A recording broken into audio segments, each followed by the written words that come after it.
दुर्गा सप्तशती का 7वां अध्याय, चंड और मुंड का वध। मैं मातंगी देवी का ध्यान करता हूँ। वे रत्नमय सिंहासन पर बैठकर पढ़ते हुए तोते का मधुर शब्द सुन रही हैं। उनके शरीर का वर्ण श्याम है। वे अपना एक पैर कमल पर रखे हुए हैं और मस्तक पर अर्धचंद्र धारण करती हैं तथा कलहार पुष्पों की माला धारण किए वीणा बजाती हैं। उनके अंग में कसी हुई चोली शोभा पा रही है। वे लाल रंग की साड़ी पहने हाथ में शंखमय पात्र लिए हुए हैं। उनके वदन पर मधु का हल्का हल्का प्रभाव जान पड़ता है और ललाट में बेंदी शोभा दे रही है। ऋषि कहते हैं, तदंतर शुंभ की आज्ञा पाकर वे चंड मुंड आदि दैत्य चतुरंगिनी सेना के साथ अस्त्र शस्त्रों से सुसज्जित हो चल दिए। फिर गिरिराज हिमालय के सुवर्णमय ऊंचे शिखर पर पहुंचकर उन्होंने सिंह पर बैठी देवी को देखा। वे मंद मंद मुस्कुरा रही थी। उन्हें देखकर दैत्य लोग तत्परता से पकड़ने को उद्योग करने लगे।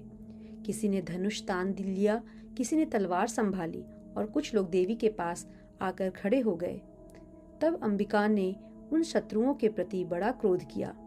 उस समय क्रोध के कारण उनका मुख काला पड़ गया, ललाट में भौहें टेढ़ी हो गई तथा वहां से तुरंत विकराल मुखी काली प्रकट हुई, जो तलवार और पाश लिए हुए थी।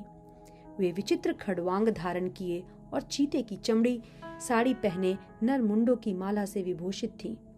उनके शरीर का मांस सूख गया था, केवल हड्डियों का ढांचा था, जिससे वे अत्यंत भयंकर जान पड़ती थीं।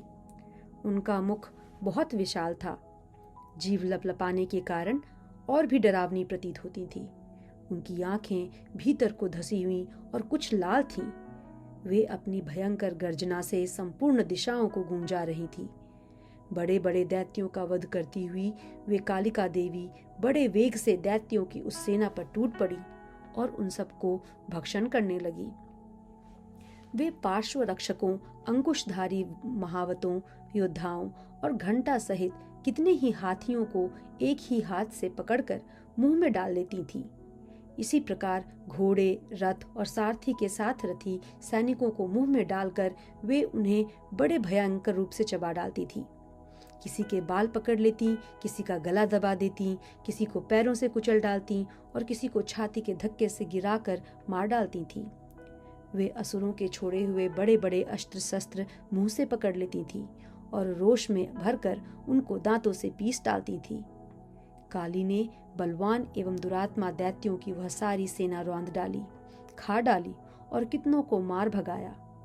कोई तलवार के घाट उतारे गए, कोई खडवांग से पीटे गए और कितने ही असुर दांतों के अग्रभाग से कुचले जाकर मृत्यु को प्राप्त हुए।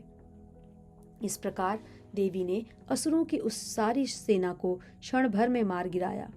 यह देख चंड उन अत्यंत भयानक काली देवी की ओर दौड़ा तथा महादैत्य मुंड ने भी अत्यंत भयंकर बाणों की वर्षा से तथा हजारों बार चलाए हुए चक्रों से उन भयानक नेत्रों वाली देवी को आच्छादित कर दिया। वे अनेकों चक्र देवी के मुख में समाते हुए ऐसे जान पड़े मानो सूर्य के बहुतेरे मंडल बादलों के उदर में प्रवेश कर रहे हों। तब भयंकर गर्जना करने वाली काली ने अत्यंत रोष में प्रकट होकर भरकर विकट अट्टहास किया। उस समय उनके विकराल वदन के भीतर कठिनता से देखे जा सकने वाले दांतों की प्रभा से वे अत्यंत उज्जवल दिखाई देती थी। देवी ने बहुत बड़ी तलवार हाथ में ले हंग का उच्चारण करके चंड पर धावा किया और उसके केश पकड़कर उसी तलवार से उसका मस्तक काट डाला। चंड को मारा गया देखकर मुंड भी देवी की ओर दौड़ा। तब देवी ने रोष में भरकर उसे भी तलवार से घायल करके धरती पर सुला दिया। महापराक्रमी चंड और मुंड को मारा गया देख मरने से बची हुई बाकी सेना भय से व्याकुल हो चारों ओर भाग गई। तदंतर काली ने चंड और मुंड का मस्तक हाथ में ले चंडिका के पास जाकर प्रचंड अट्टहास करते हुए कहा, देवी, मैंने चंड और मुंड नामक इन दो महापशुओं को तुम्हें भेंट किया है। अब युद्ध यज्ञ में तुम शुंभ और निशुंभ का स्वयं ही वध करना। ऋषि कहते हैं, वहां लाए हुए उन चंड मुंड नामक महादैत्यों को देखकर कल्याणमयी चंडी ने काली से मधुर वाणी में कहा, देवी, तुम चंड और मुंड को लेकर मेरे पास आई हो, इसलिए संसार में चामुंडा के नाम से तुम्हारी ख्याति होगी। इस प्रकार श्री मार्कंडे पुराण में सावर्णिक मनवंतरी के कथा के अंतर्गत देवी महात्म्य में चंड मुंड वध नामक 7वां अध्याय पूरा हुआ।